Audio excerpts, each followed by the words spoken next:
And I'm joined now by youth culture specialist Paul Robertson. And Paul, having worked with youth for about 35 years, a lot of things have changed, I'm sure, through the years for you in ministry.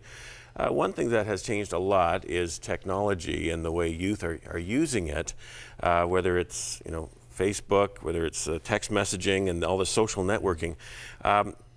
Share maybe some of the positive and negative that is happening with this whole area. Yeah, well, it's certainly a different world than the one we grew up in, that's for sure. I think for a lot of young people today, this whole social networking technology, that's where they go to have community. They go there to build relationships. And I think for a lot of our young people today, they're struggling with, how do I build a real human relationship?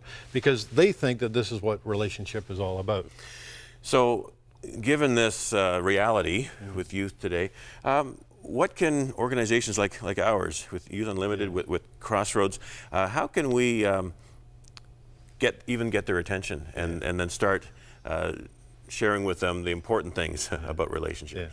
Yeah. Well, Paul in Acts talked about being in Athens and going to the marketplace and going to places where people hang out. The place of leisure is what the Greek says. And I think for these kids today, social networking and technology and the internet is their new marketplace. And we need to find ways to go there. And I think we have a wonderful opportunity as the church and parachurch organizations to do that. I think we need to understand that before kids will trust us in person, they need to be able to trust us with their digital image. And the digital image is that thing which they put up on the internet for us to see, and that's the character or the personality that they portray.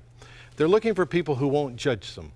So if they're posting things that we think are questionable or whatever, we're best to do what Paul did in Athens. He closed his mouth, opened his ears, opened his eyes, and he listened to the people.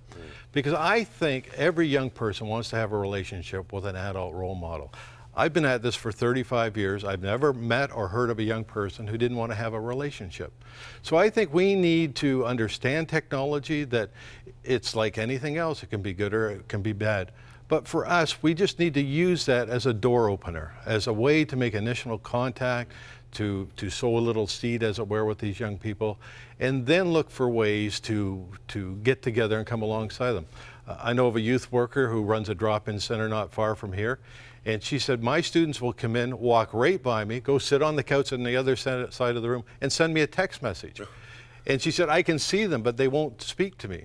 So she said, what I will do is I'll pick up the phone and call them back, because they're doing the text messages off their cell phone, because at least a phone message and a phone conversation is a little bit more personal.